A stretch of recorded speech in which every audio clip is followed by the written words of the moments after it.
नमस्कार, बहुत स्वागत है आप सभी का IBC 24 में और मैं हूं आपके साथ शुभांगी ठाकुर। खबर चुनावी आप देख रहे हैं। बुलेटिन की शुरुआत करते हैं सियासी खबरों के साथ।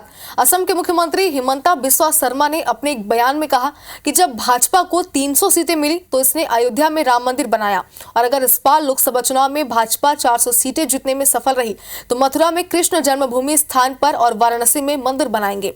असम सीएम ने यह भी कहा कि पीएम मोदी के नेतृत्व में पाकिस्तान अधिकृत कश्मीर यानी कि POK भी वापस लेंगे। हिमंता बिस्वा शर्मा के बयान पर केंद्रीय मंत्री गिरिराज सिंह ने भी समर्थन किया है। वह इस बयान पर आरजेडी सांसद मनोज झा ने पलटवार किया। मंदिर, मस्जिद, चर्च, गुरुद्वारा दुनिया में कहीं भी चुनाव नहीं है, ये बात उन्होंने कही और आगे कहा कि ये इस देश का दुर्भाग्य है कि पदधारी मुद्दों पर बात नहीं करते। जब हमारा 300 सीट था हमने राम मंदिर बनाया। अभी हमारा 400 सीट होगा, मथुरा में भी कृष्ण जन्मभूमि बनेगा और ज्ञान व्यापी मस्जिद का जगह में बाबा विश्वनाथ का बड़ा भव्य मंदिर बनेगा। तो अब हमें सीट देते रहिए। और मुगलों ने जितना कारनामा करके गया था हम लोग सब साफ करते करते चला जाऊंगा। भारत को साफ करने का भी बहुत कुछ बाकी है ना, अभी भी तो काम खाली नहीं हुआ है। मोदी जी को 400 सीट मिलेगा तो पाक ऑक्युपाइड कश्मीर भी भारत का ही हो जाएगा। शुरुआत आगाज हो चुका है, उसका भी आगाज हो चुका है। 200% हेमंत बिस्वा शर्मा कह रहे हैं ये पंडित नेहरू ने भारत में हिंदुओं के साथ धोखा दिया और 400 से पार जब सीट आएगा तो भारत का विकास, भारत का विरासत, काशी, मथुरा, अयोध्या जो हम कहते थे, ये सारे के सारे विरासत को हम ऊंचाई पर ले जाएंगे। मुझे बेहद खुशी होती है अगर वो कहते हैं कि हमें इतनी सीटें मिलेंगी तो एक एक व्यक्ति को रोजगार मिलेगा। बोल नहीं रहा बंदा, ना इनका बड़ा बंदा बोल रहा है ना छोटा बंदा बोल रहा है। अगर वो ये कहते कि हर खेत को सिंचाई का पानी मिलेगा, हर किसान की आय की समृद्धि के लिए हम काम करेंगे, फसलों पे MSP देंगे, ये बातें होती है ना। मंदिर, मस्जिद, गिरिजा, गुरुद्वारा दुनिया में कहीं भी इस पर चुनाव नहीं होता। दुर्भाग्य है इस देश का। इधर पटना में गिरिराज सिंह ने ममता बनर्जी पर निशाना साधा है। केंद्रीय मंत्री गिरिराज सिंह ने बयान दिया, ममता बनर्जी बंगाल को मुस्लिम राज्य बनाना चाहती है, ये बात उन्होंने कही और आगे कहा कि पिछले चुनाव में उनके मंत्री पत्रकारों को मिनी पाकिस्तान दिखाते थे, वह पश्चिम बंगाल को मिनी पाकिस्तान बनाना चाहती है। आगे कहा कि किम जोंग जैसी उनकी तानाशाही को खत्म किया जाएगा, भविष्य में वे एक इस्लामिक राज्य बनाना चाहते हैं। एक बड़ा बयान गिरिराज सिंह ने यहाँ पर दिया है। उन्होंने कहा कि बंगाल को मिनी पाकिस्तान बनाना चाहती है। आगे कहा कि किम जोंग जैसी उनकी तानाशाही को खत्म किया जाएगा। ममता बनर्जी बंगाल को बनाना चाहती है मुस्लिम राज्य। वो रोहिंग्या के लिए, घुसपैठियों के लिए रेड कारपेट। हमारी सरकार आएगी, NRC भी लागू होगा, CAA भी लागू होगा, जब कॉमन सिविल कोड होगा तो वहाँ जनसंख्या नियंत्रण कानून भी होगा। इनकी तानाशाही किम जोंग वाली खत्म होगी। इधर बनगांव में गृह मंत्री अमित शाह ने बड़ा बयान दिया है। 4 चरणों में मोदी को 270 सीट के साथ पूर्ण बहुमत मिला है, ये बात अमित शाह ने कही। एक घुसपैठियों को चुन चुन कर निकालेंगे। आगे कहा कि ममता दीदी ने माँ, माटी, मानुष का नारा मुल्ला, मदरसा और माफिया में बदल दिया है। कांग्रेस पर दलित विरोधी पार्टी होने का भी आरोप उन्होंने यहाँ पर लगाया है। तो एक बड़ा बयान उन्होंने दिया जिसके बाद सियासत गर्मा गई है और जिस तरीके से लगातार बीजेपी सीटें जीतने का दावा करी, एक बार फिर से उन्होंने कहा कि बीजेपी जो है वो अब तक के चरणों में सबसे ज्यादा सीट बीजेपी ने जीती है। ममता बनर्जी बंगाल की मुख्यमंत्री बनी और देखते देखते तुष्टीकरण में मां, माटी और मानुष का नारा मुल्ला, मदरसा और माफिया में बदल गया। मुल्लाओं को खुली छूट दी है, मदरसे को हमारा धन दिया जाता है। और मध्य प्रदेश के पूर्व मुख्यमंत्री शिवराज सिंह चौहान दिल्ली में बीजेपी प्रत्याशियों के लिए सभा की। शिवराज सिंह चौहान ने इंडी गठबंधन पर जमकर हमला बोला।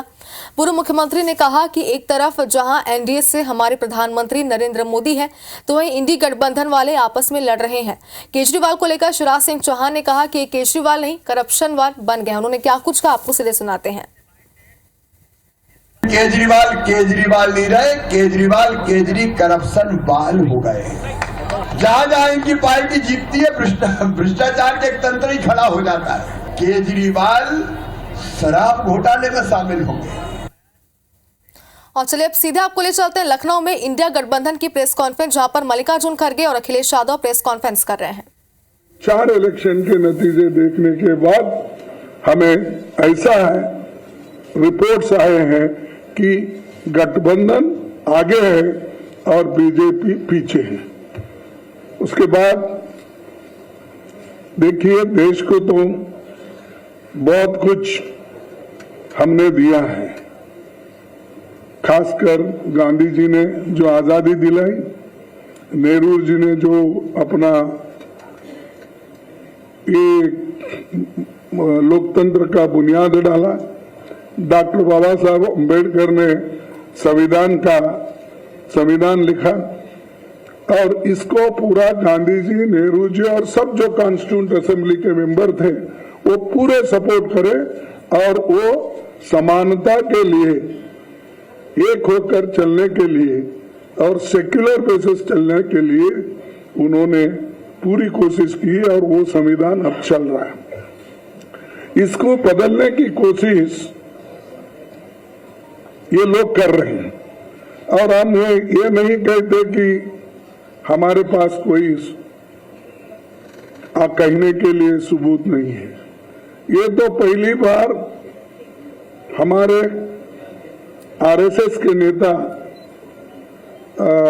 मोहन भागवत ने कहा, अगर हम आएंगे तो बदलाव लाएंगे संविधान में।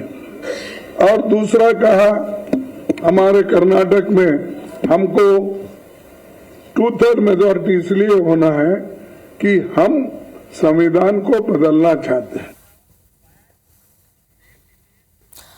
चलिए आगे बढ़ते हैं। छत्तीसगढ़ में लोकसभा चुनाव भले ही संपन्न हो चुके हैं, लेकिन इसके विकास मॉडल की गूंज लोकसभा चुनाव में खूब सुनाई दे रही है।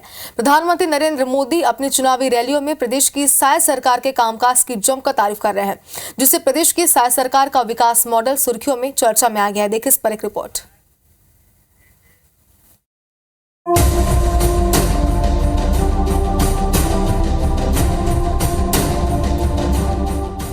छत्तीसगढ़ 50-60 किलोमीटर की दूरी है, वहां भाजपा सरकार 3,100 रुपया, सुनिए 3,100 रुपया प्रति क्विंटल पर धान खरीद करती है, जबकि यहां उड़ीसा में धान की खरीद सिर्फ 2,100 रुपये में होती है। गुजरात के बाद अब छत्तीसगढ़ की साय सरकार विकास का रोल मॉडल बनकर उभरी है। प्रधानमंत्री नरेंद्र मोदी अपनी चुनावी रैलियों के दौरान छत्तीसगढ़ में 100 दिन में विष्णुदेव साय सरकार के उठाए कदमों और कामकाज की जमकर प्रशंसा कर रहे हैं। ओडिशा में चुनावी रैली के बीच प्रधानमंत्री मोदी ने इसी आधार पर लोगों से बीजेपी को चुनने की अपील भी की। बीजेपी नेताओं के मुताबिक जिस तरह साय सरकार ने 100 दिन के अंदर पीएम मोदी की ज्यादातर गारंटियों को पूरा किया, वो पूरे देश में एक मिसाल बन चुकी है। छत्तीसगढ़ में भारतीय जनता पार्टी की सरकार बनी विष्णुदेव साय जी के नेतृत्व में, और 4 महीने में जो ऐतिहासिक निर्णय और काम हमारी सरकार ने किए हैं, इसकी चर्चा न केवल पड़ोसी राज्य उड़ीसा में, झारखंड में, वरन देश के अन्य हिस्सों में भी हो रही है कि किस प्रकार से मोदी की गारंटी हमने इतने कम समय में पूरी की है। कितने कम समय में हमारी सरकार ने मोदी जी की गारंटी के तहत जो कमिटमेंट था उसको पूरा भी किया, और देश में भी हम लोगों ने एक मैसेज देने का काम किया है, तो इसकी तो तारीफ होनी चाहिए। दूसरी ओर कांग्रेस इस पर तंज कस रही। कांग्रेस नेता शिव डहरिया के मुताबिक ये सिर्फ बीजेपी नेताओं की जुमलेबाजी है। तारीफ अगर किसी की हो रही है तो वो तत्कालीन भूपेश सरकार के काम की हो रही, जिसे बीजेपी अब अपने पक्ष में भुना रही है। हमारी सरकार थी तो जो योजनाएं थी उसका क्रियान्वयन बेहतर होता था, और भारतीय जनता पार्टी ने जो वादे किए थे वो पूरे हुए क्या? ये झूठ बोलने में माहिर हैं, और छत्तीसगढ़ में भी जो वादे किए हैं वो पूरे नहीं कर पाए हैं, तो इनके वादे ही रहते हैं। छत्तीसगढ़ की सभी सीटों पर चुनाव संपन्न हो चुके हैं, लेकिन प्रदेश के नेताओं में सियासी रसाकशी अभी भी जारी है। अब कांग्रेस और बीजेपी में किसकी विकास योजनाओं से लोग प्रभावित हैं, ये तो 4 जून को आने वाले नतीजे ही बताएंगे। राजेश मिश्रा, IBC 24, रायपुर। और अब बात मध्य प्रदेश की। यहाँ पर बीजेपी के दिग्गज नेताओं की सिर्फ प्रदेश में ही नहीं बल्कि देश भर में डिमांड है।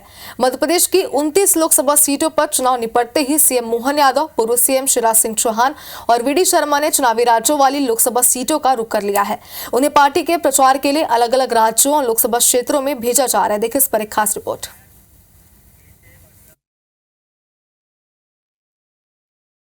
टीएमसी का मतलब तुष्टीकरण, माफिया और करप्शन। बोलो बंगाल में लूट है कि नहीं? बिना पैसे लिए दे कोई काम होता है?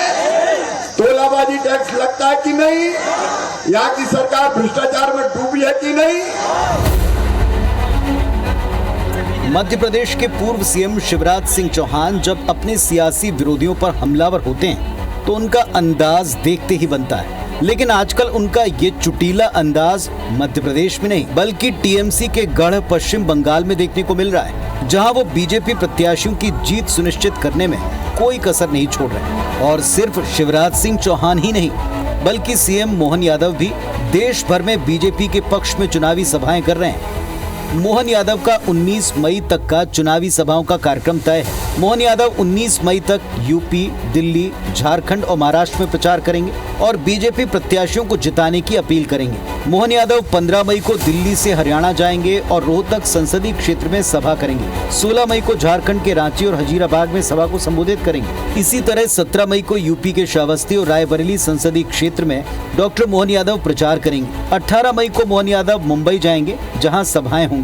इसी तरह 19 मई को यूपी के 3 संसदीय क्षेत्रों गाजीपुर, भदोही और इलाहाबाद में प्रचार का कार्यक्रम तय है। आला उदल की प्रसिद्ध धरती उत्तर प्रदेश में चुनाव प्रचार के लिए भाजपा की दृष्टि से जा रहा हूं। इसी प्रकार से और अन्य राज्यों में कार्यक्रम बने रहे। मैं उम्मीद कर रहा हूं कि जिस प्रकार से माहौल बना, मोदीमय माहौल, 5वां चरण और दमदार है। अभी 4 चरण में अभी तक के आकलन ये है कि भारतीय जनता पार्टी प्रचंड बहुमत से फिर एक बार मोदी सरकार के जो संकल्प को पूरा कर रही है। मध्य प्रदेश के भी बहुत कार्यकर्ता अलग अलग क्षेत्रों में जहां ड्यूटी लग रही है वहां जा रहे हैं, और हम सब ये सुनिश्चित करेंगे कि नरेंद्र मोदी जी इस देश के यशस्वी प्रधानमंत्री बने और दुनिया के मानचित्र पर ये देश अव्वल स्थान पर पहुंचे। साफ है, पीएम मोदी के मिशन 400 पार को पूरा करने बीजेपी अपनी पार्टी के लोकप्रिय चेहरों का जमकर इस्तेमाल कर रही। दूसरी तरफ कांग्रेस के पास ऐसे नेताओं की थोड़ी कमी है। वहीं मध्य प्रदेश के बीजेपी नेताओं को राष्ट्रीय स्तर पर पहचान और छाप छोड़ने का मौका मिल रहा है। आगे ये देखना भी दिलचस्प होगा कि बीजेपी को चुनाव में इसका कितना लाभ मिलता है। Election desk, IBC 24।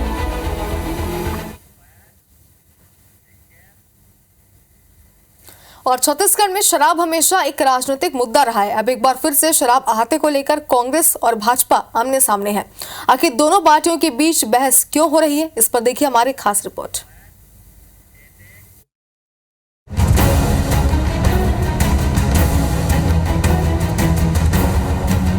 छत्तीसगढ़ में सरकार किसी भी पार्टी की रहे, शराब दुकानों को लेकर विवाद होना तय है। पिछले 5 साल कांग्रेस की सरकार में बीजेपी विपक्ष की भूमिका में रही। विपक्ष के तौर पर बीजेपी ने शराबबंदी को लेकर सड़क से सदन तक प्रदर्शन किया, लेकिन अब छत्तीसगढ़ में बीजेपी सरकार में है और कांग्रेस विपक्ष में, जिसके चलते कांग्रेस अब नई शराब नीति को लेकर बीजेपी सरकार पर हमला बोल रही है। कांग्रेस ने बीजेपी की सरकार पर नई शराब नीति और जारी अहाता टेंडर पर सवाल उठाए हैं। अहाता के आवंटन में बड़ा घोटाला किया गया है। एक ही ईमेल आईडी में 69 टेंडर भरे गए और सभी स्वीकृति भी हुई। सरकार बनते साथ इन्होंने शराब की रेट बढ़ाए 30%, और उसके बाद अब ऐसी हाथा बनाकर शराब की खपत बढ़ा रही है और छत्तीसगढ़ की जनता को लूटने का काम कर रही है।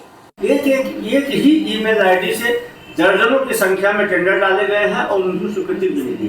ये सारा मामला घोटाले का है, इस पूरे मामले की जांच की है। आज भिखारी से लेके रिक्शा वाले से लेके सब्जी बेचने वाले तक सारे लोग कैशलेस हो चुके हैं। तो मेरी तो मांग है सरकार से कि अगर आप वास्तव में कुछ भी भला करना चाहते हैं कम से कम तो दारू दुकान को भी कैशलेस करना चाहिए और वहाँ नकदीकरण बंद होना चाहिए। ओवररेट बंद हो जाएगा, सरकार का पैसा सीधा खजाने में जाएगा। फिर उसके अलावा किसी का नोट छीनने का, वहाँ पर लड़ाई झगड़ा होने की स्थिति से मुक्ति मिलेगी। कांग्रेस नेताओं के इस बयान पर उप मुख्यमंत्री अरुण साव ने पलटवार किया है। ये कांग्रेस पार्टी जिसने घर घर शराब पहुंचाने का काम किया, शराब का गढ़ छत्तीसगढ़ को बनाया, उसे इस तरह के प्रश्न उठाने का कोई अधिकार नहीं है। खैर, कांग्रेस और बीजेपी नेताओं के बयान इस पर जारी रहेंगे, लेकिन सबसे बड़ी बात यह है कि किसी भी सरकार को शराब में इनकम से ज्यादा इसके सेवन से हो रहे नुकसान पर ध्यान देना चाहिए। सौरभ सिंह परिहार, IBC 24, रायपुर। तो सत्ता की जंग जारी है। राहुल गांधी इस बार रायबरेली से चुनाव लड़ रहे हैं। एक चुनावी सभा में उनके साथ प्रियंका गांधी भी थी। इस दौरान एक बच्ची ने राहुल से एक ऐसा सवाल किया कि चुनावी गहमागहमी के बीच भी माहौल हल्का हो गया। आपको बता दें कि सवाल के जवाब में राहुल ने जो कहा वो और भी दिलचस्प था। क्या सवाल था और क्या जवाब दिया गया, देखिए इस रिपोर्ट में।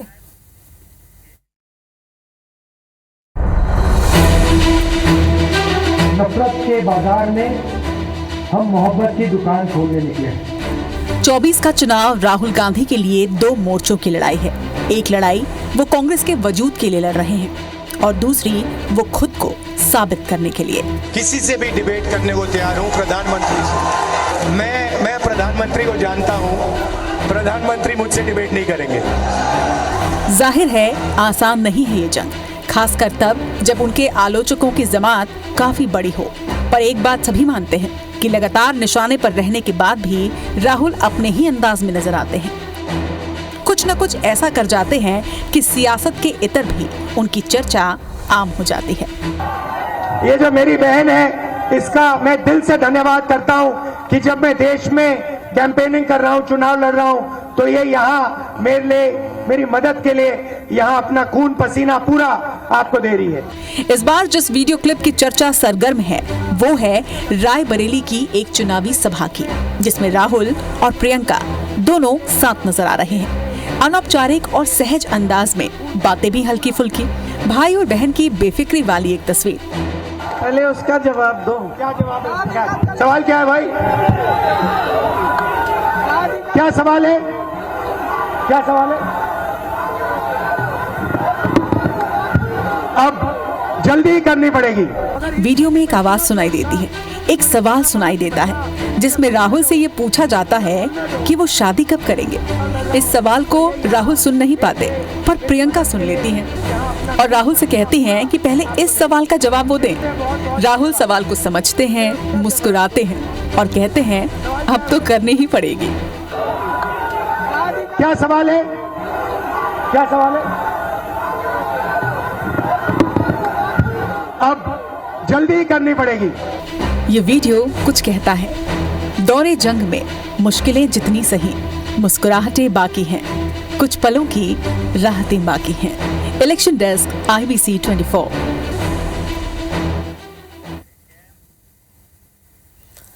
इधर कांग्रेस सांसद राहुल गांधी ने अपनी मां सोनिया गांधी के साथ फोटो एल्बम देखते हुए वीडियो सोशल मीडिया पर शेयर किया है और लिखा कि रायबरेली और अमेठी हमारे लिए सिर्फ चुनाव क्षेत्र नहीं, हमारी कर्म भूमि है, जिसका कोना कोना पीढ़ियों की यादें संजोए हुए हैं। साथ ही लिखा कि मां के साथ पुरानी तस्वीरें देखकर पापा और दादी की याद भी आ गई, जिनकी शुरू की गई सेवा की परंपरा को और उन्होंने और मां ने आगे बढ़ाया है। प्रेम और विश्वास की बुनियाद पर खड़े 100 वर्षों से भी पुराने इस रिश्ते ने हमें सब कुछ दिया है। तो जैसे मेरा माँ के साथ रिश्ता है, बहन के साथ रिश्ता है, वैसे ही वहाँ के लोगों के साथ हमारा रिश्ता है, वही फीलिंग है। खाना भी बहुत अच्छा लगता है मुझे।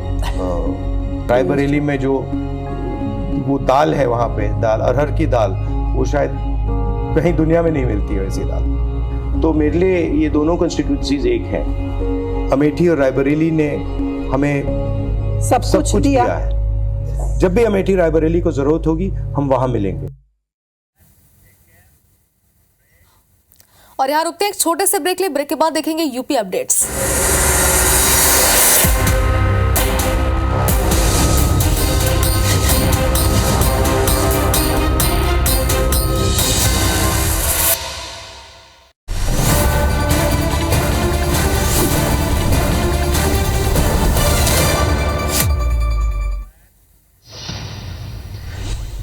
प्रधानमंत्री नरेंद्र मोदी नामांकन के बाद काशी में 2 दिवसीय दौरे पर आज शाम पहुंचेंगे। पीएम काशी में रात्रि प्रवास करेंगे और कार्यकर्ताओं से संवाद करेंगे। प्रधानमंत्री दूसरे राज्यों में जनसभाओं के बाद वाराणसी पहुंचेंगे और सड़क मार्ग से शहर में जाएंगे। रायबरेली के जिला अस्पताल में बीती रात अचानक कांग्रेस नेता प्रियंका गांधी पहुंच गई। प्रियंका गांधी यहां एक घायल कांग्रेस समर्थक को देखने पहुंची थी। उन्होंने घायल से उनका हालचाल लिया और डॉक्टर से उनके इलाज के बारे में बातचीत की। वाराणसी के जिला और सत्र न्यायालय की फास्ट ट्रैक कोर्ट में ज्ञानवापी के मूलवाद की सुनवाई होगी। मूलवाद की सुनवाई में पक्षकार बनाने की जिरह पूरी हो चुकी है। आज इस केस में जज फैसला सुनाएंगे। मथुरा में श्री कृष्ण जन्मभूमि और शाही ईदगाह विवाद मामले में इलाहाबाद हाईकोर्ट में आज सुनवाई होगी। हिंदू पक्षकार मामले में अपना पक्ष रख चुके हैं। माना जा रहा है कि बुधवार को शाही ईदगाह कमेटी और वक्फ बोर्ड के वकील अपनी दलीलें रखेंगे। जालौन में पिकनिक मनाने गए 5 दोस्तों की बेतवा नदी में डूबने से मौत हो गई। मामला कोटरा थाना क्षेत्र के सलाघाट का बताया जा रहा है और नहाते वक्त ये हादसा हुआ। सूचना पर पहुंची एनडीआरएफ और गोताखोरों की मदद से पुलिस ने सभी के शव को बरामद कर लिया। सभी उरई नगर के रहने वाले थे। बहराइच में सरयू नदी में नहाते समय एक बालक की डूबने से मौत हो गई। घटना चुरई पुरवा गांव की है। गौरी शंकर पुरवा गांव के किशन पिता गंगाराम अपने नाना के घर घूमने आया था। सूचना पर पुलिस ने शव को बाहर निकालकर पोस्टमार्टम के लिए भिजवाया है। उत्तर प्रदेश और उत्तराखंड की हर खबर को जानने के लिए IBC 24 यूपी UK को सब्सक्राइब करें और नोटिफिकेशन बेल दबाना ना भूलें।